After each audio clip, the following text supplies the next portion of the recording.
Hello, welcome to Water Sign Philippines. So this is for Water Sign Cancer, Scorpio, Pisces. Let's start your reading. Sa mga hindi pa nakaka-subscribe, pa-subscribe na lang sa channel. Sa mga gustong magpa-personal reading, kay Jing Tarot Reader na lang guys.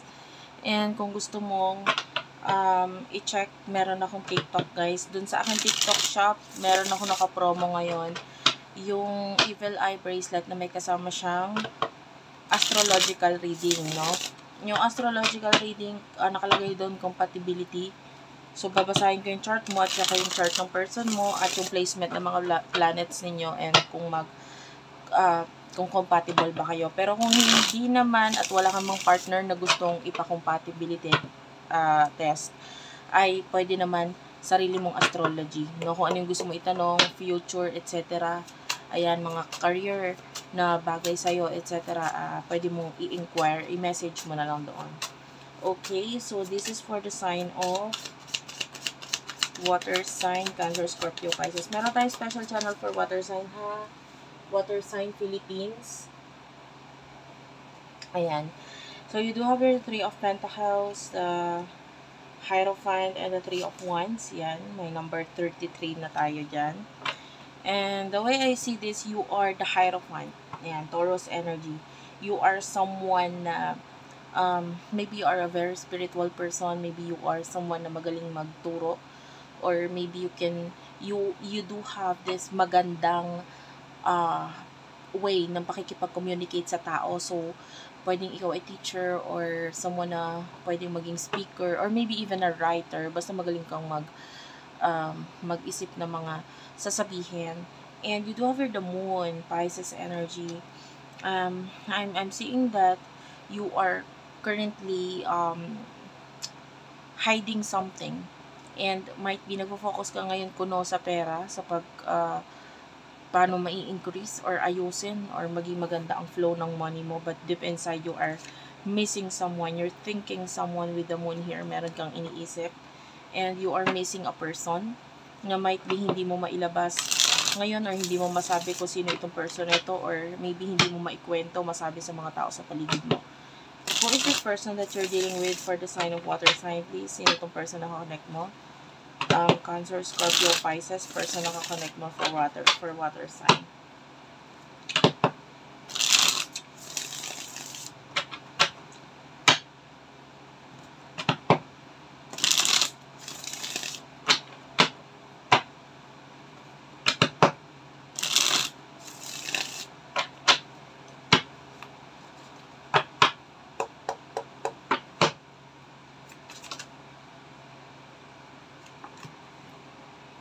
The world is here, the Ace of Wands, Ten of Cups, okay. Ten of Cups and the Ace of Swords. Dalawang number 1 ang nandito. So, and the Ten of Cups, nakikita natin na itong person na ito is nagpo-focus sa kanyang happiness. Maybe marami siyang iniisip na new beginnings ngayon and dito siya nagpo-focus. The world is here, so pwedeng sinasarado niya yung kanyang sarili or not being open pagdating sa'yo. The world, I see this as a close person. I see this as a person na pwedeng nagiging mailap. This person is, meron pa palang isa dito. The King of Wands. So, might be, this is an honest person. So, pwedeng ino-open up niya sa'yo or na-i-open niya na sa'yo in the past kung ano yung mga plano niya, yung mga gusto niya simulan, etc. And,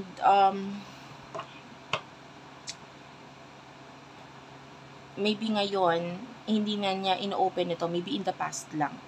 And, hindi ka masyadong, nakita ko hindi ka masyadong nagpe-pay attention or hindi mo masyadong pinansin kung ano man yung mga sinabi niya na yon. Pero you're thinking about that. You're thinking about etong mga bagay na ito pero hindi mo masyadong binigyan ng attention or pansin. So anyway, anong emotion ninyo sa isa't isa ng person na ito, water sign?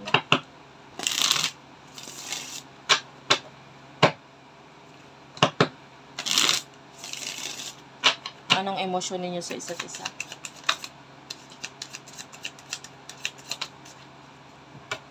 Five of Swords, Page of Pentacles, The Death card. Okay, whatever ending ang nangyayari ngayon, so nakikita natin na masasaktan ka din dyan with the Five of Swords. Pero parang kailangan mo tanggapin with the Page of Pentacles. So, hindi mo rin alam kung ano yung dapat mong maging emotion regarding dito, honestly. With the Five of Swords, kung ano man itong mga changes na ito, pinipilit mong kayanin, 'di ba? So, ano naman yung mga emotion na nararamdaman niya para sa'yo?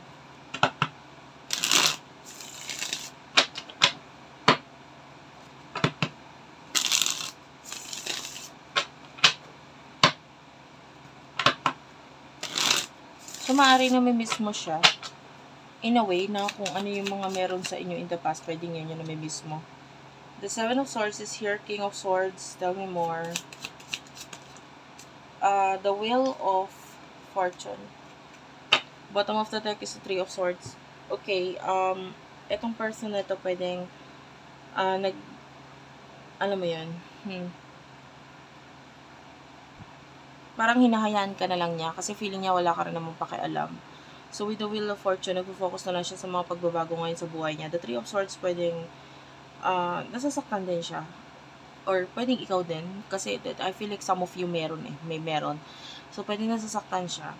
Pero, parang hinahayaan niya na lang din. Kasi, wala ka rin naman din action na ginagawa dito. So, itong person na ito, feeling niya hindi ka ganun ka-interesado or what. So, hindi na lang niya masyadong binibigyan ng pansin or attention yan. What will happen in the future sa inyong dalawa?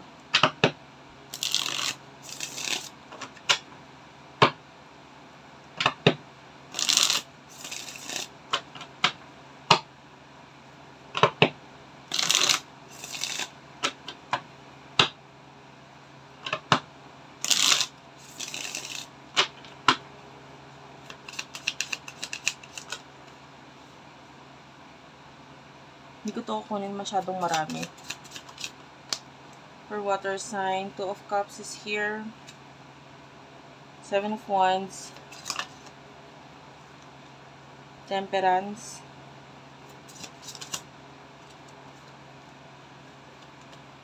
Seven of Pentacles. Six of Pentacles. King of Cups. Clarify the Two of Cups, please.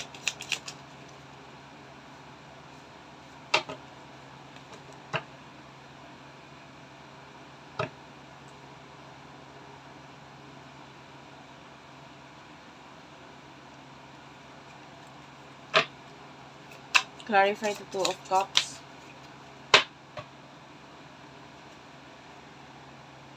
The Sun and the Nine of Swords. Bottom of the deck is the Fool and the Moon. Three of Swords Strength card is here. I'm seeing a relationship here in the future na parang ang makikita mo is parang akala mo masaya pero hindi pala. There's a lot of problem, a lot of hindi pagkakaunawaan and kailangan intindihin na kind of energy. Maybe some of you pwedeng either ikaw or yung person mo ay maging involved sa isang relationship na hindi siya maging maganda or masaya dahil iisipin lang mo, no, or siya, na whoever this person, may isa sa inyo ang makikita natin na mai-involve sa isang relationship na punong-puno ng stress and hindi magandang energy. And I can see Temperance here, yung pagiging patient or pagtitiis dito sa relationship na ito. With the Six of Pentacles, this energy is here is more focused on money. May mga bagay dito na mag-grow. Magiging madali yung growth actually pagdating sa pera.